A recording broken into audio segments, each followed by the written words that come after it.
3, 2, 1.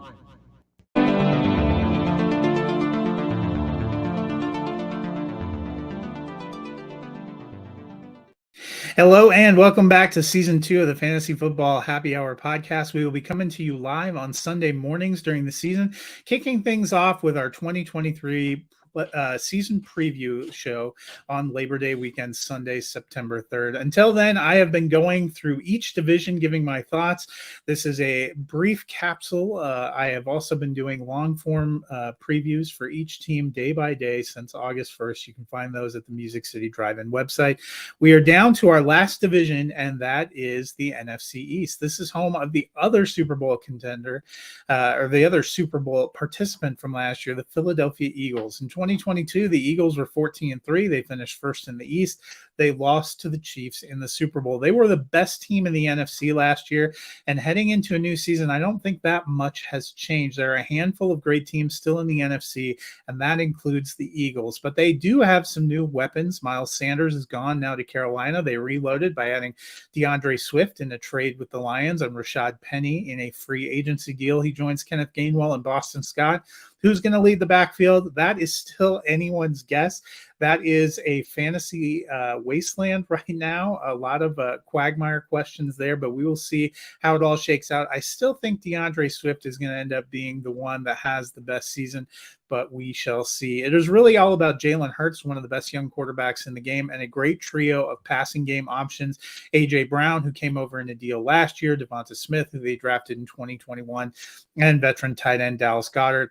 That quartet is going to continue to lead the Eagles. I think they're probably going to win the NFC East again, be a top seed, and make another deep playoff run. Second in the NFC East last year was the Dallas Cowboys. They finished 12-5. They lost in the divisional round to the San Francisco 49ers, second straight year. The 49ers ended their season. It was also the second straight year the Cowboys won 12 games and made the playoffs. But they did do some changes this offseason. Kellen Moore left for the Chargers, and now Mike McCarthy is having a more active role in calling the offense. They let go of veteran Ezekiel Elliott, who is now with the Patriots, and they put all their chips on Tony Pollard, who was RB8 in 2022 and got the franchise tag this offseason. They also added Brandon Cooks to give them a strong veteran receiver to team with CeeDee Lamb and Michael Gallup, while they lost veteran tight end Dalton Schultz. Overall, I think the Cowboys are still one of the better teams in the NFC. If they were in another division like the NFC South, I think they would have a clear shot at potentially winning the division. I don't think they're better than the Eagles, but I think that they are going to win 10 to 12 games again and will make the playoffs as a strong wild card. Next up was the New York Giants. They finished 9-7-1, which was third in the AFC East, but good enough to make the playoffs. They lost in the divisional round after beating the Vikings in the wild card round.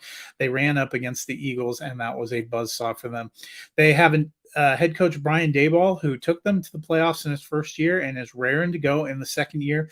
They were able to keep Daniel Jones and Saquon Barkley, a big part of the offense, but they needed to get some passing game weapons. They added receiver Paris Campbell, but the receiving core is still a bit of a question. Their big get was tight end Darren Waller, who comes over from the Raiders and gives them a very legitimate number one option in the passing game.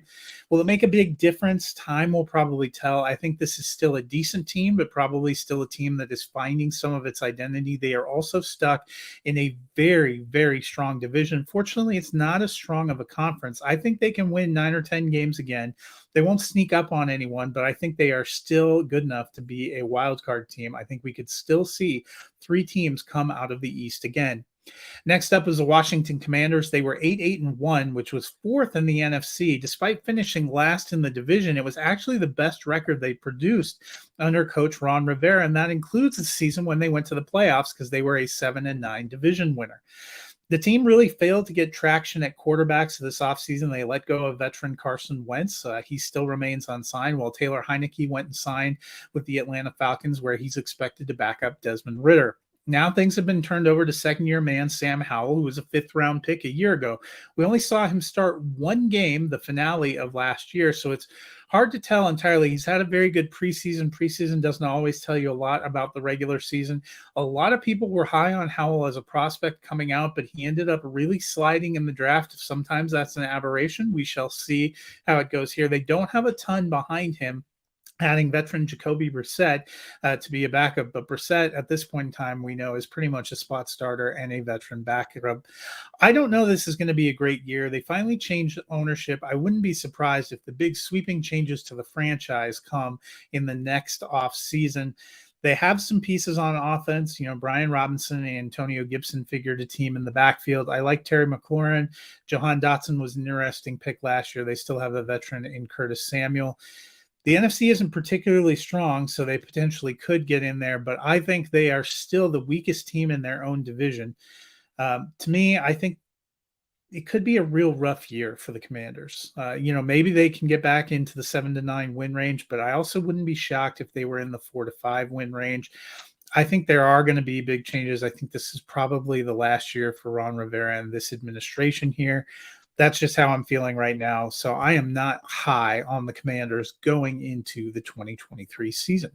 That's my take on the NFC East. If you have other thoughts, please feel free to share them in the comments. Otherwise, we will see you on Sunday, September 3rd, as we kick off our weekly episodes.